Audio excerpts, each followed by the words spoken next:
видишь, какая у Биг 6. Но у меня не чистокровный Биг 6, у меня производная. То есть Биг 6 снес яйцо, и вот его проинкубировали.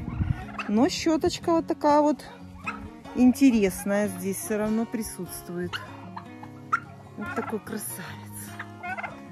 Да? Ну иди. Иди. Все, гуляйте.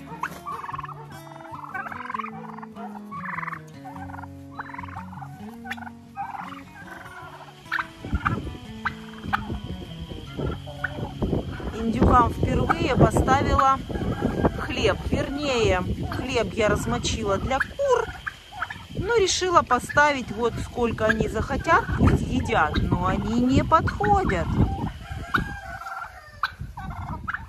Они еще хлеб не ели никогда. У меня индюки не на чистом комбикорме, они на смешанном питании. Они едят и траву, и овощи, и пшеницу с кукурузой, ну и немного комбикорма. Поэтому за весом я не гонюсь у индюков. Мне надо, чтобы птица росла крепкая, здоровая, потому что я хочу оставлять семью на зиму, на развод. Поэтому я не закармливаю комбикормом, и у меня индюки содержатся, стараюсь, по крайней мере, содержать их в таких условиях, приближенных к природным. Когда приезжаю, выпускаю на траву, вольер у них большой, чтобы они могли двигаться. Конечно, если их содержать в маленьком тесном помещении, метр на метр, то, конечно, результаты по весу были бы у меня другие, они бы были потяжелее, побольше. Но я не могу смотреть на такие страдания птицы, тем более это индюк. Индюк это не бройлер, который, как бы, понятно, что он на мясо выращивается, а индюк это очень красивая, умная птица. И содержать ее в тесных, в жестоких условиях я не хочу. Результаты веса на 4 месяца вы можете посмотреть видео. Ну и, конечно, результаты это от индюков, которые это уже производная от настоящего Биг 6, Норфолкского и канадского черного. Это идут уже репродукция, то есть это уже второе поколение. Это тоже нужно учитывать при сравнении веса этого индюка с индюками первой репродукции.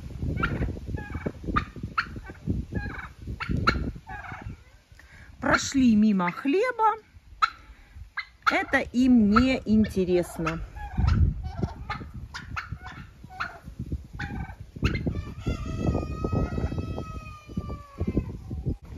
А вот петушки нашли хлеб сразу. Это, конечно, куриная любимая еда, размоченный хлеб. Хлеб я даю размоченный в холодной воде. Это 2 петушка у меня отсажены от всех остальных петушков, потому что их обижают. А здесь у них прекрасные условия. У них есть вода, зерносмесь и море травы. И еще неизвестно, кому лучше. Тем, которые сидят у меня в домике, или те, которые ходят отсаженные на свободе.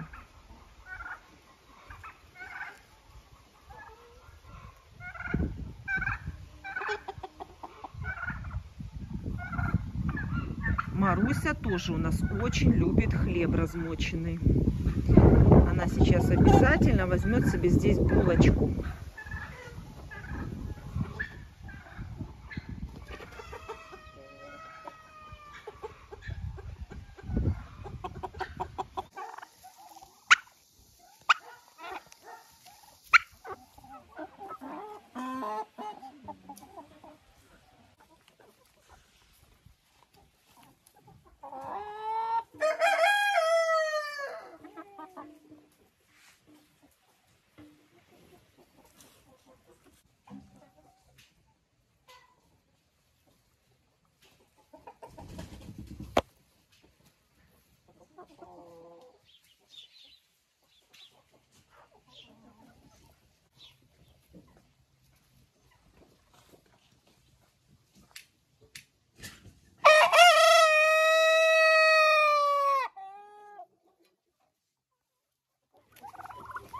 принесла полынь разложить на гнездах от паразитов.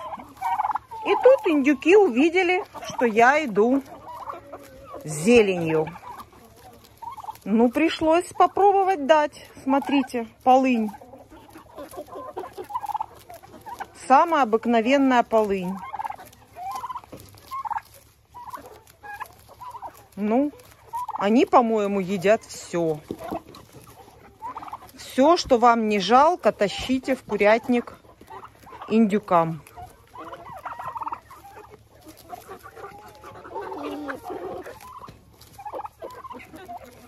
Глистов точно не будет.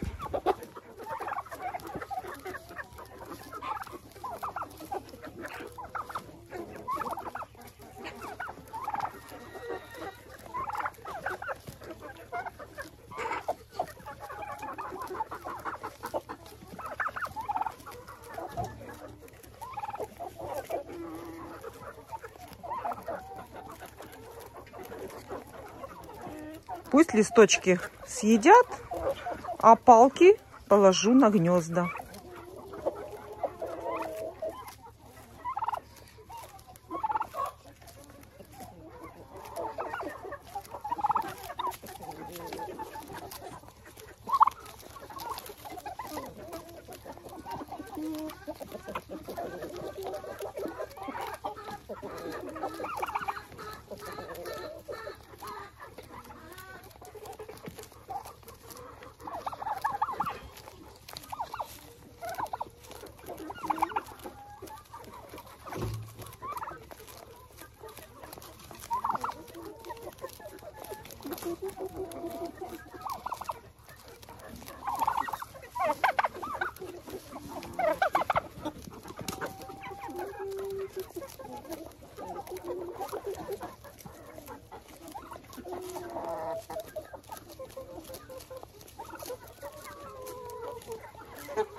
Все.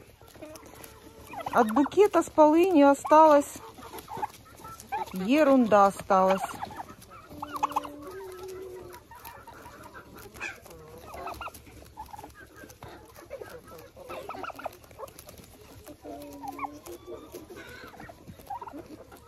Все, индюков глистогонить не нужно. Эту процедуру можно пропустить.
За секунду с букета ничего не осталось. На ваших глазах вы увидели, как индюки кушают полынь. А вот что осталось от букета. Все съели. Ничего, вот эти палочки тоже положу в гнездо.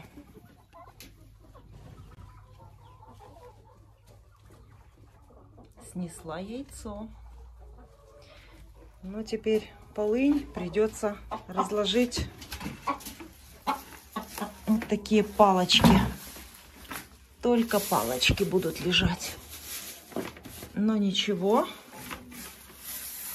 Это тоже очень эффективно. Все. Схожу, заберу ведро. И придем, посмотрим, что мои куры снесли. Сырой буряк натираю на терку, морковку мелкую тоже. Все идет в курятник.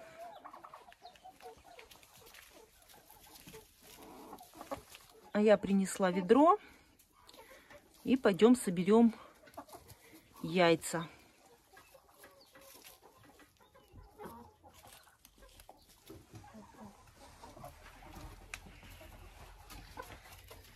Запах полыни. Приятный запах полыни стоит в курятнике. Так. И что у нас тут? У нас тут яйца за 3 дня. Будем собирать. Так. Крупное такое, смотрите. Красивое.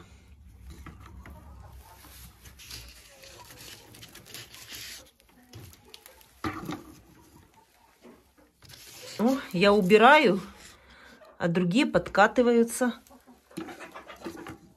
из гнезда. Вот сколько. Вот. Видите, как подкатываются? Так. Все оттенки кремового. Это яйца старых моих кур. Здесь разновозрастные куры. Уже сентябрь. Немного спадает жара. Куры перенесли очень жаркие дни. У нас было очень-очень жарко. Но молодцы. Яиц меньше не было в эти жаркие дни. Все как положено. Молодцы.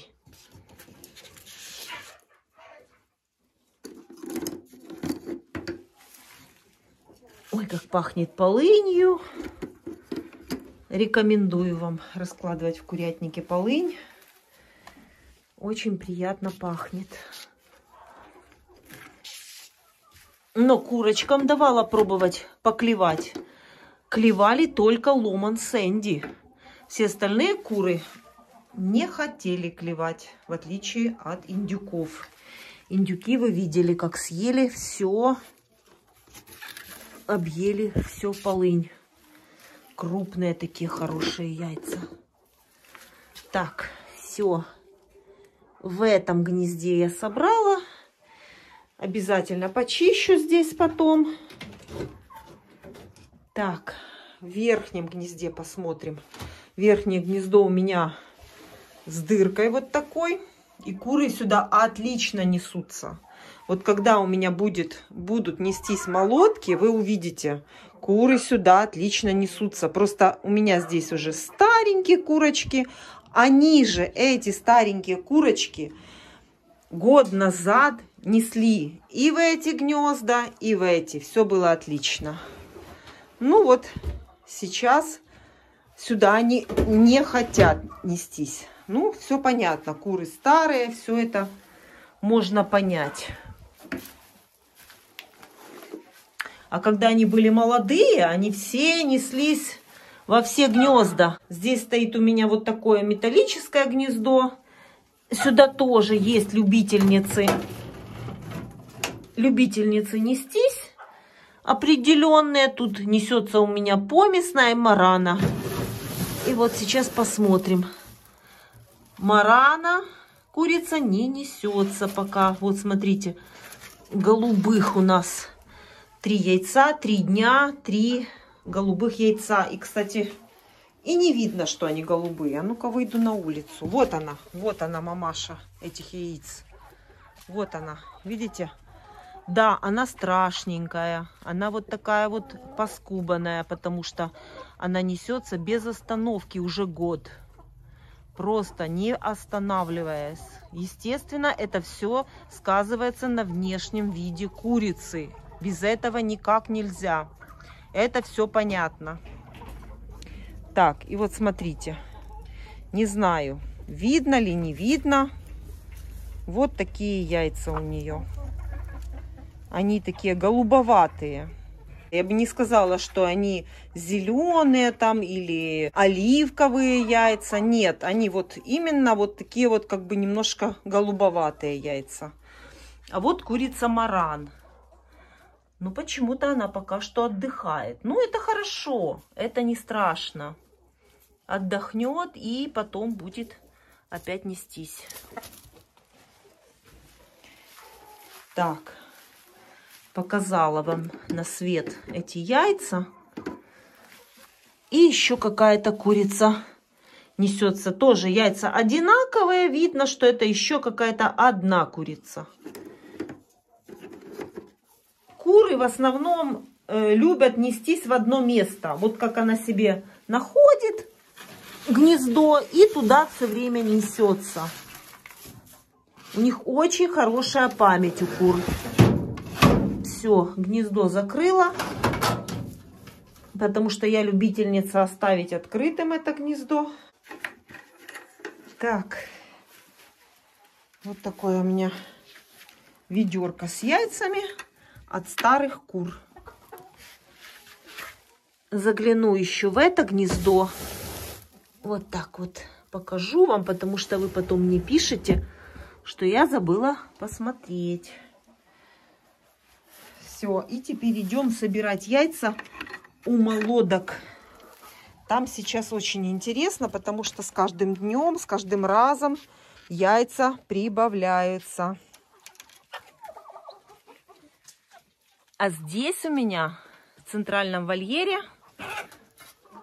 моего большого курятника, относительно большого,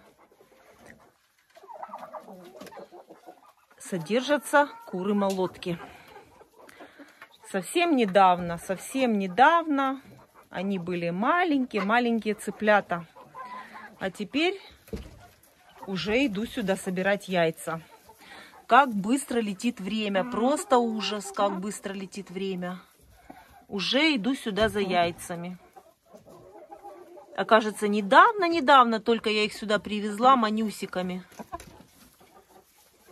Смотрите.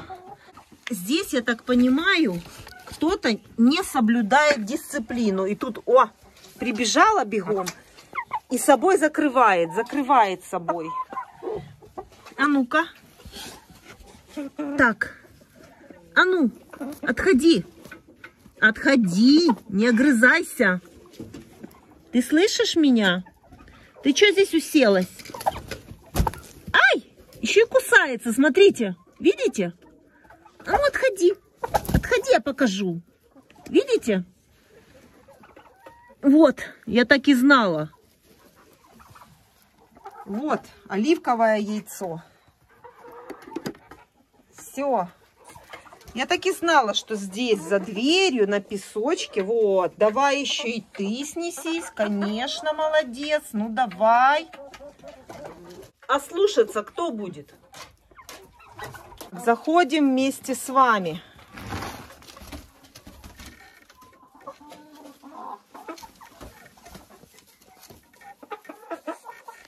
Захожу вместе с вами. И будем собирать здесь яйца. Первым делом смотрю подстилку. Раз яйцо. Так, одно было на улице. 2. Так, вижу 3. Грязное за 3 дня. 3. Так, смотрим еще. А ну-ка. Здесь, как всегда, под гнездами собрались. А ну-ка. Ну, конечно. Яйцо. Это какое у нас? Это у нас 4. Кто снес, понятия не имею. Маленькое такое. Ничего, вырастет. Это на посту у себя сидит, всегда здесь сидит.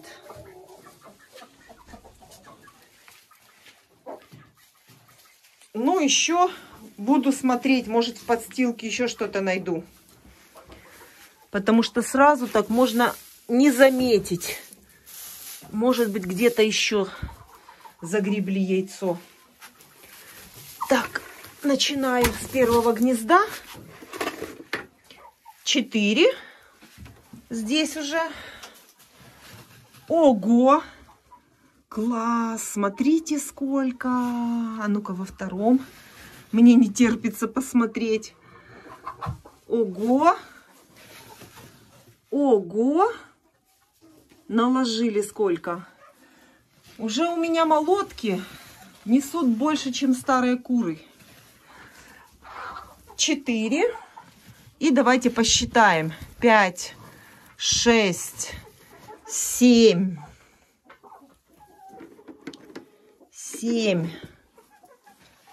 8, 9, 10,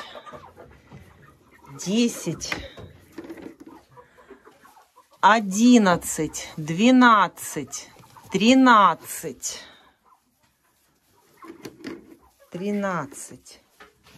14, 15. Классные, такие красивые.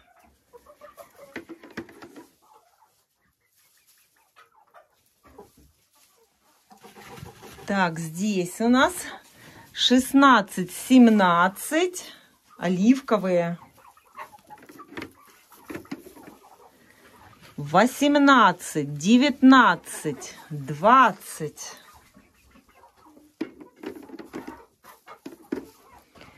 21, 22, 23, 23.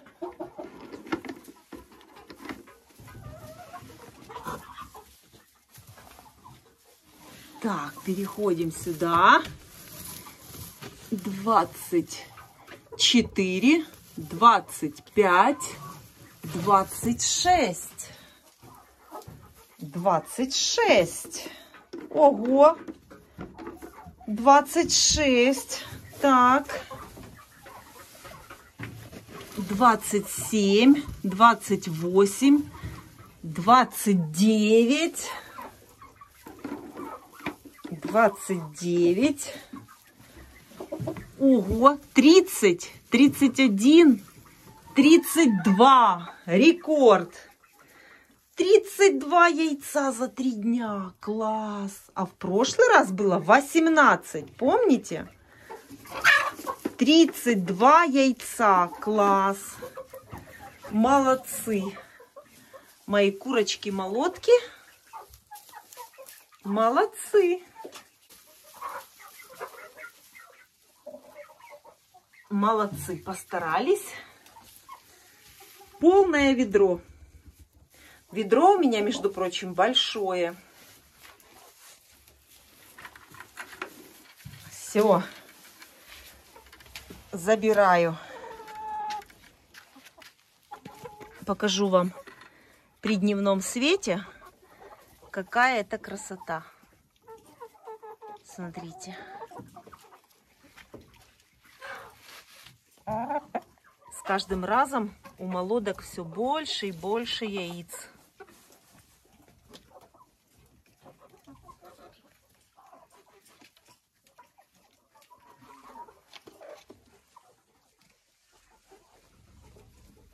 Смотрите, какой красавец.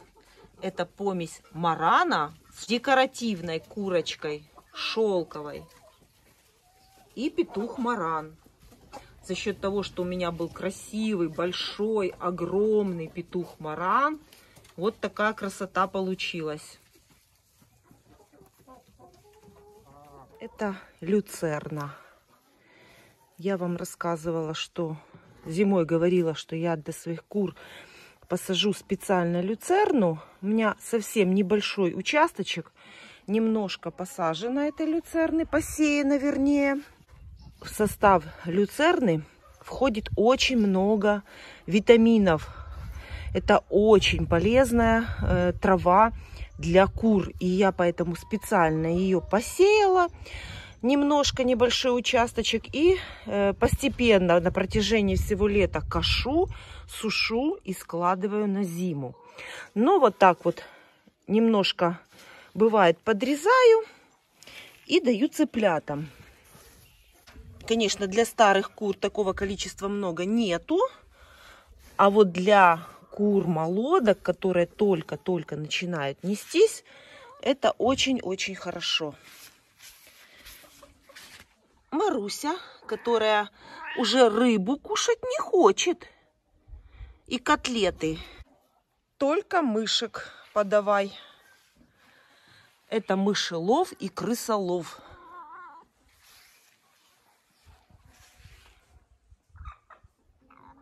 Вот такого окраса коты и кошки очень хорошо ловят мышей и крыс.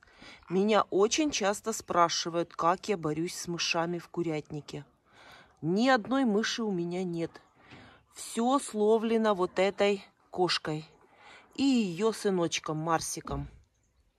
Вот такой окрас котов. Это мышеловы и крысоловы. Индюкам, конечно, обязательно нужно давать зелень. Не надо издеваться с птицы. Даже если это бройлерная птица, все равно нужно давать зелень.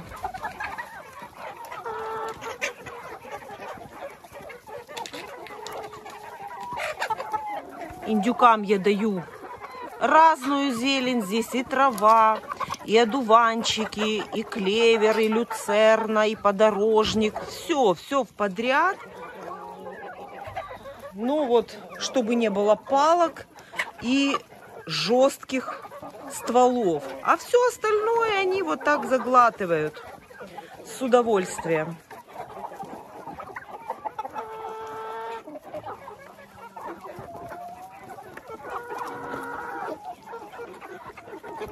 Это все способствует здоровью. И никаких таблеток, никаких антибиотиков уже давно не даю. В месячном возрасте я давала по четвертинке метродинозола, и то это было не всем. А вот смотрела по состоянию, вижу, что немножко не сильно активный индюк. Четвертинку метродинозола. Но это было, когда им был месяц. Сейчас индюкам уже 4 месяца. И уже 3 месяца ничего они, ни антибиотиков, ни метродинозола, ничего не получают. Только от кокцидиоза, это обязательно раз в месяц. И от глистов. 1 раз я им давала в 3 месяца. Больше ничего. Стараюсь очень часто давать траву. По крайней мере, в каждый свой приезд вдоволь они кушают траву. И корм у них это зерносмесь и комбикорм. Пшеница и битая кукуруза и комбикорм. Вот такие 3 компонента обязательно входят в зерносмесь. Больше ничего.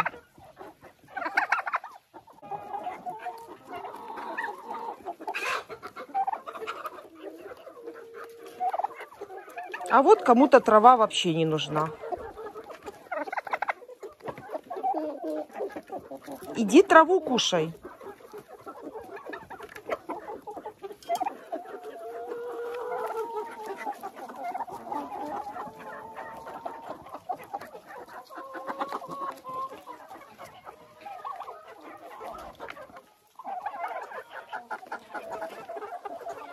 Пока обходимся без таблеток и без антибиотика.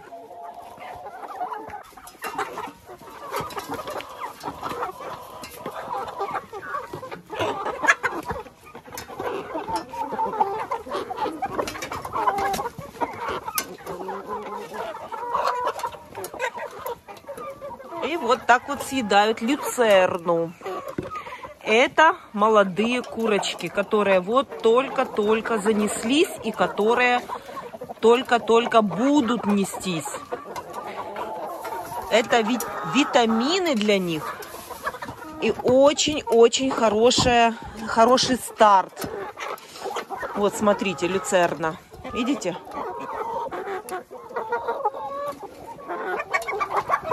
Не толпитесь, я вам еще нарву и нарежу.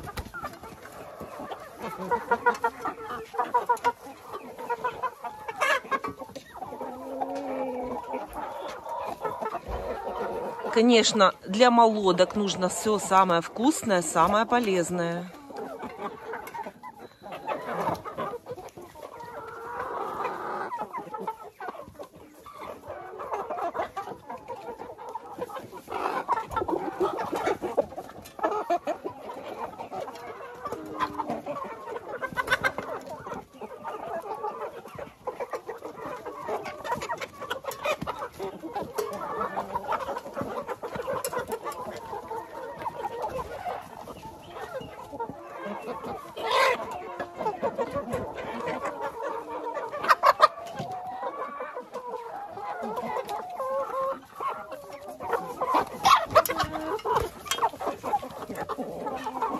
Смотрите, как кушают с аппетитом.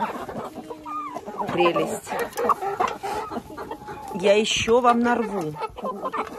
Еще нарву. Всем хватит. Всем хватит.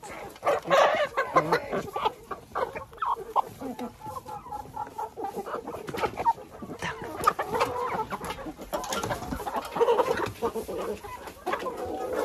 Давайте мы сделаем вот так. Вот так. Кушайте. Это очень полезная трава, люцерна. Там очень много витаминов, как ни странно, даже каротина. И от люцерны зависит цвет желтка.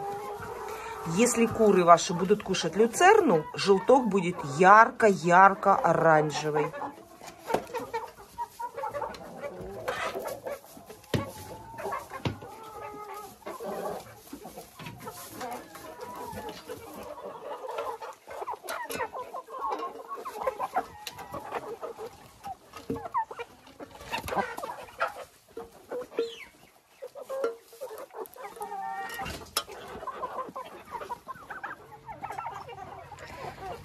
И, конечно, сейчас собираю под яблонями яблоки. Они хорошие. Вот. Они мягкие, хорошие, доспевшие. И это будет тоже для птицы как витамины.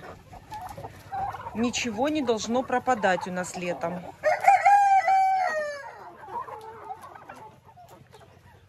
Все идет в дело. И это заменит сочная корма для птицы на несколько дней в мое отсутствие. И витамины. Но еще самое важное, это будет занятие. Птица будет чем-то заниматься.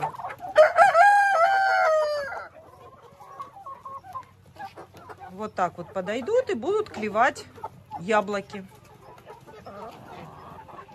Яблоки хорошие, просто очень жалко, когда они падают, и их очень большое количество.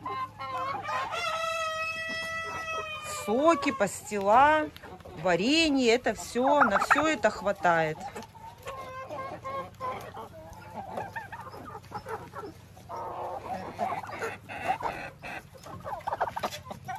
Вот такая, видите, желтизна. Желтизна вот такая пошла на петушке. Но ничего страшного, меня все равно он устраивает. Вот такие красивые желтые лапы. Мне очень нравятся, когда у курочек. Ну, вот такой вот петушок. Оставлю его на следующий год на развод. Индюку по колено.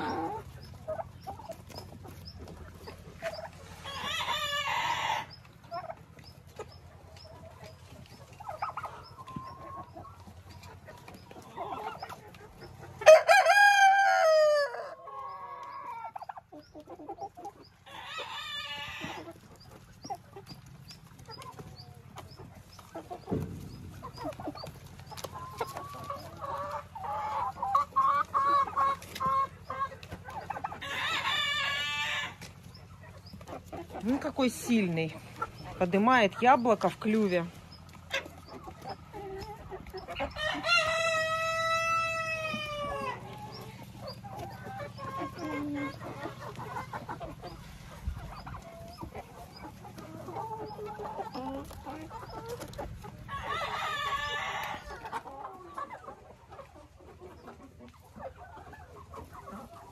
Подозреваю, что это петушок.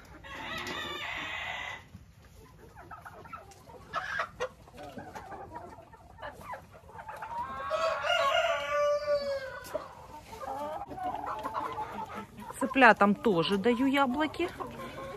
Даже натерла на терку. Вот, смотрите. Немножко натерла. Все в подряд вместе с косточками. Просто беру и натираю яблоко. Ничего страшного. Это яблоко содержит много железа. Это тоже пополнение наших цыплят витаминами. Запомните, все болезни у цыплят и кур от нехватки витаминов. Если у цыпленка будет в достаточном количестве витаминов, то организм способен побороть любой вирус, любые болезни. Если цыпленок будет получать в достаточном количестве витаминов, как в натуральных продуктах, так и промышленных витаминов, которые продаются в ветеринарной аптеке, ваши цыплята и куры болеть не будут. Все болезни от нехватки витаминов.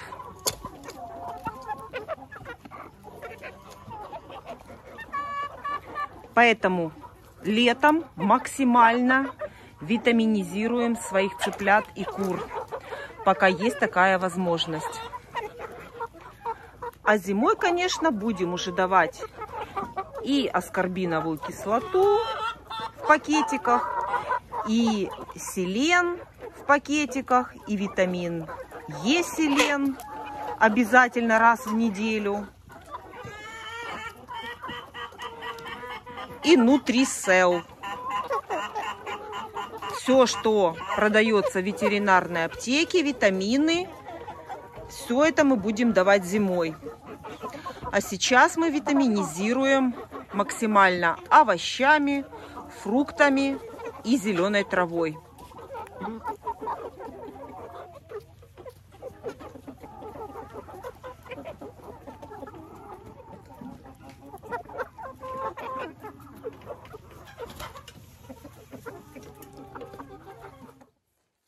Я в теплице собираю черри. Смотрите, сколько еще будет. Сколько еще цветков. Собираю черри и хочу вам показать. Вот смотрите, какой компактный кустик. Вот такой он небольшой. Это канадский сорт черри. Я вам показывала канадские семена. У меня пакетик был.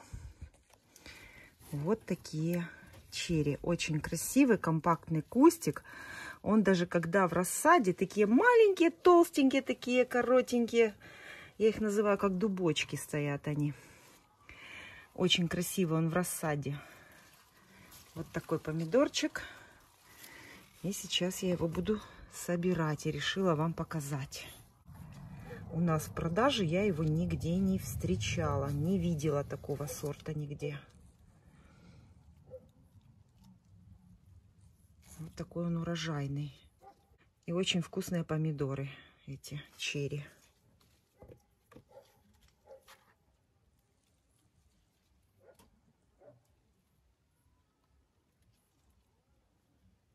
Моя теплица под надежной охраной. Охрана есть, не переживайте. Помидоры никто никуда не заберет, никто. Марс охраняет с Марусей. Вот так вот. Сразу видно, где кот, а где кошка. Кошечка лежит красивенько, аккуратненько. А кот развалился и отдыхает. после тяжелой работы. Огород поливаю обязательно. Вот такой у меня разбрызгиватель. У меня есть еще капельные ленты между рядами, но это нужно долго и медленно.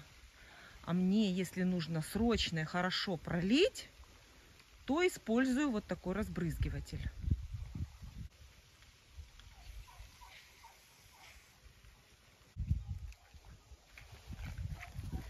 Очень понравилась вот такая посадка клубники. Ягоды, смотрите, это сентябрь. Ну, там подсетка еще есть. И вот такой метод очень понравился. И поэтому, смотрите, готовится третья грядка. Ну, она практически уже готова. Осталось только проложить капельную ленту и накрыть черным агроволокном. И можно высаживать, потому что смотрите, сколько посадочного материала. Очень много, посмотрите, сколько усов. И это всего лишь вот буквально за каких-то 3 недели. 3 недели прошло, ну пусть месяц. И посмотрите, сколько усов и сколько посадочного материала много. И поэтому еще одна грядка почти что готова. Накроем агроволокном, но прежде нужно проложить капельную ленту, 2 ленты. И вот материал посадочный. Все усы нужно обрезать. Но так как мы планировали сделать еще одну грядку, и нам нужна рассада, и поэтому усы мы никакие не обрезали. А вообще-то нужно их обрезать, чтобы все соки шли на развитие именно куста, с которого мы в следующем году будем получать урожай. Капуста растет. Капусту тоже обязательно поливаю. Вот такая фиолетовая, интересная. Но тут качаны только-только. Вот такие качанчики. Вот. Но твердые уже. Цвет очень красивый, такой фиолетово-бронзовый. Красивый цвет.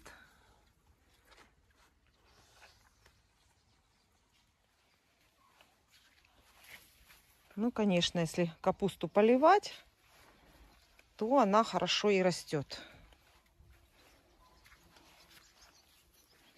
Вот такие качаны уже. Химией я никакой не обрабатываю. Вот так вот. Что вырастет, то вырастет. Я считаю, что капусту нужно не химическими препаратами обрабатывать, а просто чаще поливать. И так я выращиваю каждый год.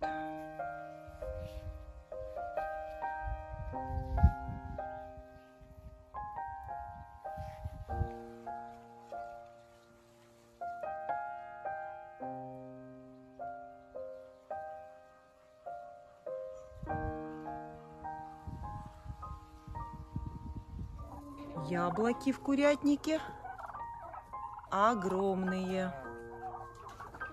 А вот это одна ветка.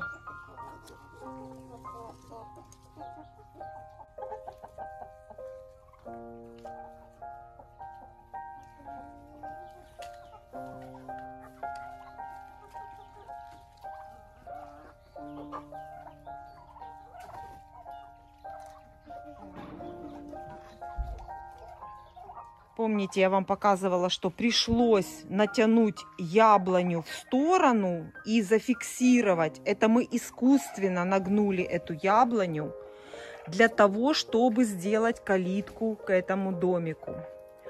А теперь эту яблоню мы будем выпрямлять. Она будет расти ровненько. Сейчас, конечно, мы ее трогать не будем, пока не соберем вот эти плоды все. А когда уже начнутся холода, Возможно, это сделаем или поздней осенью, или ранней весной. Это посмотрим по ситуации. И будем потихонечку выпрямлять этот ствол. Потому что, спасибо за подсказки, очень многие мне подсказали, что калитку можно просто переставить. Вот почему-то не догадались сразу. И теперь смотрите, калитка была здесь. И ради этого было...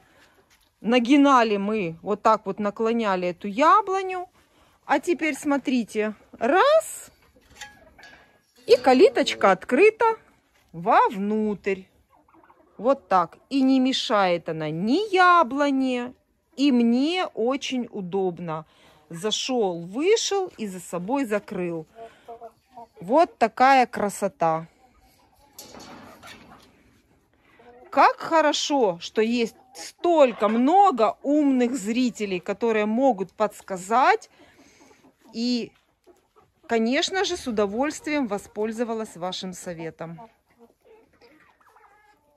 И теперь яблоню будем выпрямлять. Она очень классная, очень сочная, вкусная.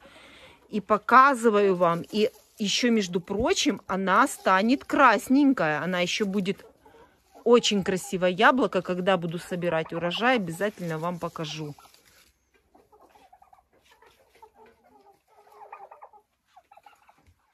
Так что спасение яблони произошло. Петли перенесли на вот эту трубу, на эту сторону. Закрепили. Конечно, мы сомневались, потому что эта труба круглая. На круглой трубе прикрепить петли немножко проблематично. Но у нас все получилось даже на круглой трубе. Ну и все. И вот тут вот замок. Здесь все обычно перенесли. На квадратной трубе это сделать легче.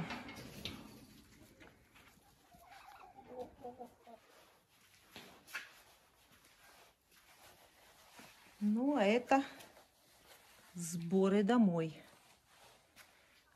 Помидоры, кабачки, капуста, перец, морковка, буряки, груши, яблоки. Помидорчики какие пахнут. Черри. И вот смотрите, какие помидоры. Мадрид. Очень красивые, интересные. Вот они какие красивые. Видите? Это Мадрид. Груши 2 сортов. Вот такая груша. Сочная, вкусная. И вот такая. Беру немножко, потому что остальная еще растет. Яблоки Honey Crisp. Баклажанов было бы больше, если бы не каралатские жуки. Конечно, брызгать я не хочу, а собираю я каралатских жуков только когда приезжаю. А когда меня здесь нет, они просто съедают хвостик, на котором держится цветочек. Ну, еще немножко будет.